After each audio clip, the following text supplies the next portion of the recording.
सुप्रभात बच्चों, आपका स्वागत है।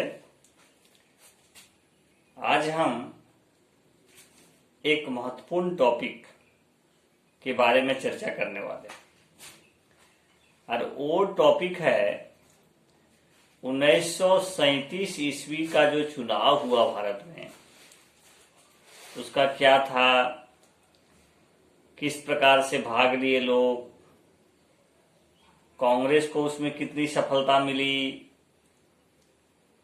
है ना, हरिजन लीग जो पार्टी थी उसको कितना सफलता मिली। तो आज हम लोग इस पर कुछ चर्चा करेंगे। कहां कहां किनका मंत्रिमंडल गठित हुआ और जहां जहां मंत्रिमंडल गठित हुआ वहां पर किस तरह से कार्य हुए और कांग्रेस ने क्यों मंत्रिमंडल से इस्तीफा दे दिया। इन सारी बातों का आज हम लोग चर्चा करने का प्रयास करेंगे। हम लोग देखेंगे कि इसका क्या बैकग्राउंड रहा और ये कितना सफल हुआ। तो प्यारे बच्चों, मैं आपको बता दूं कि 1935 का अधिनियम में ही इस तरह की प्रावधान थी। चुनाव लड़ सकते थे, चुनाव हो सकता था। 1936 में फैजपुर का जो कांग्रेस का अधिवेशन हुआ उसमें इस तरह पर चर्चा हुई। तो मैं आपको बता दूं कि जवाहरलाल नेहरू जी चुनाव में भाग लेने के पक्ष में नहीं थे, लेकिन और भी लीडर थे, एम.ए. अंसारी थे, और भी जो बहुत सारे नेतागण थे, वो चाहते थे कि हम चुनाव लड़ें, मंत्रिमंडल का गठन करें और बहुत तरह का जो कुछ सुधार कार्य हो सकते हैं, कुछ योजना का क्रियान्वयन हम लोग कर सकते हैं, वो हम लोग करें। प्यारे बच्चों, चुनाव होता है और भारतीय राष्ट्रीय कांग्रेस को अच्छी सफलता मिलती है, ठीक है। और लगभग 5 स्टेट जो हैं, लगभग जो है सो पूर्ण बहुमत उसकी आ जाती है और कुछ जगहों पर ज्वाइंट भी बनता है और कुछ कुछ स्टेट जो थे जहां पर उसकी पूर्णता गवर्नमेंट नहीं बनती है। जैसे बंगाल को ले लीजिए, कृषक प्रजा पार्टी और मुस्लिम लीग की जो है बीच बनती है। इसी प्रकार से सिंध है और इसी प्रकार से पंजाब है, तो वहां पर इनकी गवर्नमेंट नहीं बनती है। बाकी जो ऐसे संयुक्त प्रांत है, महाराष्ट्र है, मद्रास है, बिहार है, ये सारा स्टेट में जो है भारतीय राष्ट्रीय कांग्रेस की सरकार बन जाती है। जैसे आपकी मद्रास में चक्रवर्ती राजगोपालाचार्य चुने जाते हैं। देखिए, उस समय प्रधानमंत्री बोला जाता था। जो भी मंत्रिमंडल का जो गठन हुआ स्टेटों में, तो वहां एक पद दिया जाता था, उनको बोला जाता था प्राइम मिनिस्टर। तो अब बिहार का प्राइम मिनिस्टर उस समय का बोल सकते हैं श्री कृष्णा सिंह जी थे, है ना। संयुक्त प्रांत जो क्षेत्र था वो जवाहरलाल नेहरू जी थे, बोला जाता है। आपका जो मद्रास है, राजगोपालाचार्य जी बोल लीजिए उनको, ठीक है। तो इस तरह से सरकार जो है गठित हुई। इसका क्रियान्वयन भी बहुत अच्छे ढंग से हुआ, क्योंकि मंत्रिमंडल जो कांग्रेस के बने उसका एक ही सिद्धांत था कि किसानों का कितना भला हो सकता है, मजदूरों का कितना भला हो सकता है। आज भी देखिए, आज भी यही मुद्दा लागू चलता है ज्यादा। अभी कोरोना वायरस है, तो देखिए भारतीय राष्ट्रीय कांग्रेस वाले लोग जो हैं जगह जगह पर लोगों को भोजन करवाने की व्यवस्था कर रहे हैं। और बार बार वही उसके जो अध्यक्ष थे राहुल गांधी जी, वो हर में किसानों का मुद्दा, आत्महत्या का, किसानों की, मजदूरों की, वो हमेशा मुद्दा उठाते रहते हैं। तो उस पीरियड में भी वो किसानों की बात लेकर के चुनाव में गए, सफलता भी मिली। और जब मंत्रिमंडल गठन हुआ तो उसमें वो किसानों के बारे में सोचे, मजदूरों की स्थिति को सुधारने के लिए प्रयास किए। और इसी वजह से बहुत सारे स्टेट में किसानों से संबंधित, मजदूरों से संबंधित बहुत सारी योजनाएं, बहुत सारे अधिनियम लागू किए। मैं आपको बता दूं कि कांग्रेस का जो मंत्रिमंडल गठित हुआ, उसमें जो इतना भी सांसद बने, जो भी आपके सदस्य चुने गए, मंत्रिमंडल बने, मंत्री बने, तो उन्होंने अपनी वेतन को कम कर दिया। ये बहुत इंपॉर्टेंट चीज था। देखिए उस पीरियड में यानी उनकी सोच कितनी अच्छी थी कि अपनी वेतन को कम करके वो जो इन्वेस्ट जो है गरीबों के लिए, किसानों के लिए, मजदूरों के लिए वो करने का प्रयास किए।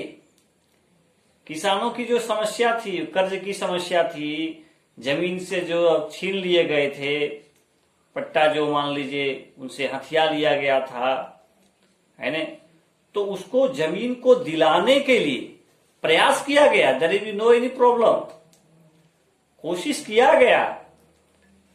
तो आपको मैं बता दूं, काश्तकारी जो अधिनियम है वो उस पीरियड में भी कुछ कुछ जगहों पर पारित किया गया। आपको पता है छोटा नागपुर क्षेत्र में 1908 में काश्तकारी अधिनियम पास हुआ, लेकिन 1937 के बाद कुछ कुछ जगहों पर ऐसे नियम पास हुए और उसके केंद्र बिंदु में यही था कि जो किसानों की जमीन छीन ली गई है उनको वापस मिल जाए, ताकि जमीन जब होंगे तो कृषि करेंगे, अपना आर्थिक स्थिति को मजबूत करेंगे। इसलिए कई तरह की योजनाओं का, कई तरह के अधिनियम को इंप्लीमेंट करने का प्रयास किया गया। लेकिन दुखद बात यह है कि 1939 ईस्वी में सेकेंड वर्ल्ड वॉर प्रारंभ हो जाता है और बिना कांग्रेस की सहमति के बिना भारतीयों को जो है सो सेकेंड वर्ल्ड वॉर में शामिल कर लेता है।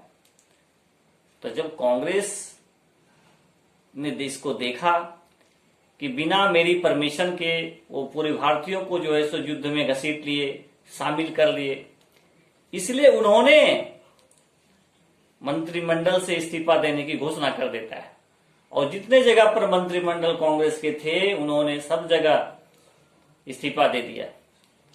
और इसके खुशी में मुस्लिम लीग ने जो है सो मुक्ति दिवस मनाता है। मुस्लिम लीग और भीमराव अंबेडकर मिलकर के कांग्रेस की जो मंत्रिमंडल से इस्तीफा जिसने जो दिया, कांग्रेस ने मंत्रिमंडल से इस्तीफा दिया, उसकी खुशी में उन्होंने मुक्ति दिवस मनाया। तो ऐसी परंपरा थी, ऐसी सोच थी। लेकिन प्यारे बच्चों, आपको उसमें नहीं पढ़ना है कि क्या था वास्तविकता, क्या सही था, क्या गलत था। लेकिन इतना आप जान लीजिए कि जो मुक्ति दिवस मनाई गई, इसके पीछे रीजन था जो कांग्रेस ने मंत्रिमंडल से इस्तीफा दिया। इसके वजह से जो है सो मुस्लिम लीग ने मुक्ति दिवस मनाया। और यदि आपको एक कंक्लूजन के तौर पर, यदि यूपीएससी पूछता है, चाहे आप बीपीएससी एनपीसीएस से एग्जाम में आप जाइएगा, तो उसमें बोलता है कि भारतीय राष्ट्रीय कांग्रेस की मंत्रिमंडल ने क्यों इस्तीफा दे दिया। ठीक है, तो इसके जो केंद्र बिंदु में आपका उत्तर होना चाहिए वो ये होना चाहिए कि चूंकि कांग्रेस सबसे बड़ी पार्टी थी उस समय, बहुत सारे प्रांतों में उसकी गवर्नमेंट थी, मंत्रिमंडल थी, लेकिन उसके पूछे बिना यानी without permission of the Indian national Congress, है ना, इन्होंने क्या कर दिया, भारतीयों को, इंडियन को जो है सो सेकेंड वर्ल्ड वॉर में शामिल कर लिया। तो ये गलत किया, क्योंकि सबसे बड़ी पार्टी भारतीय राष्ट्रीय कांग्रेस थी। कम से कम जो है सो अंग्रेजों को शामिल करने के पहले भारतीय राष्ट्रीय कांग्रेस से जरूर परामर्श लेना चाहिए था, लेकिन उन्होंने ऐसा नहीं किया। तो जिसके वजह से कांग्रेस को जब ये पता चला तो उसको बहुत दुख हुआ, बहुत कष्ट हुआ।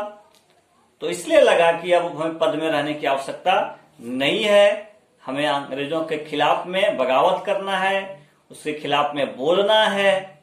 ठीक है, तो इस तरह से उसने जो है सो मंत्रिमंडल से इस्तीफा दे दिया। तो प्यारे बच्चों, बहुत ही संक्षिप्त तरीका से आज हम लोग 1937 ईस्वी का जो चुनाव हुआ उसमें जो मंत्रिमंडल गठित हुए, अभी हम लोग संक्षिप्त चर्चा किए, और खासकर ये आपके लिए महत्वपूर्ण है, कम से कम हिस्ट्री को आपके जानने के लिए, एक प्रक्रिया के तहत। क्योंकि देखिए प्रक्रिया शुरू हो गई थी कि मंत्रिमंडल कैसे चुनाव होता है, कैसे काम होता है, कौन कौन सा नियम लागू होते हैं, ये सब प्रक्रिया शुरू हो गई थी। और यही प्रक्रिया आगे चल करके एक ड्राफ्टिंग कर दिया था। हमारे यहाँ के जो उच्च कोटि के लीडर थे उसके दिमाग में एक ड्राफ्टिंग हो गया था, प्रारूप हो गया था कि कैसे हम लोग को मंत्रिमंडल आगे गठित करना है, कैसे काम करना है। और आपको पता है जब प्रांतीय चुनाव हुए और अंतरिम सरकार का गठन हुआ तो उसमें भी देखते हैं कि पंडित जवाहरलाल नेहरू जी प्रधानमंत्री बने, आपके डॉक्टर राजेंद्र प्रसाद जी खाद्य आपूर्ति मंत्री बने, जगजीवन राम जी श्रम मंत्री बने, चक्रवर्ती राजगोपालाचार्य जी शिक्षा मंत्री बने। तो this is important for your competitive examination कि किसको को कौन सा पद मिला था। लेकिन दिस इज द बैकग्राउंड, यहीं से इतिहास एक दूसरे से जुड़ा हुआ है, ताकि आपको इससे कोई भी प्रश्न पूछे कि क्यों भाई रिजाइन दे दिया, इसके पीछे तर्क क्या था, कैसे चुनाव हुआ, कांग्रेस को कितनी सफलता मिली, हरिजन जो पार्टी थी लीग थी उसकी कितनी सफलता मिली। आपको मैं बता दूं हरिजन का जो पार्टी था उसमें अच्छा सफलता मिला क्योंकि उनमें रिजर्वेशन भी था, तो उसमें आपके भीमराव अम्बेडकर जी को अच्छी सफलता मिली। लेकिन अधिकतर प्रांतों में कांग्रेस की गवर्नमेंट थी, इसीलिए जब उन्होंने इस्तीफा दिया तो उसके खुशी में इन्होंने मुक्ति दिवस मनाया। तो प्यारे बच्चों, आज के लिए संक्षिप्त हम लोग चर्चा इस पर करने का प्रयास किए।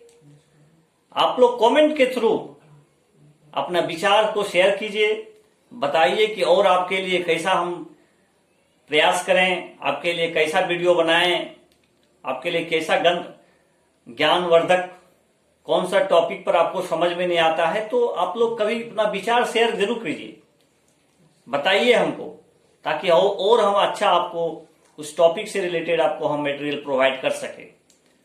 तो आज के लिए बस इतना। आप सभी को बहुत बहुत धन्यवाद।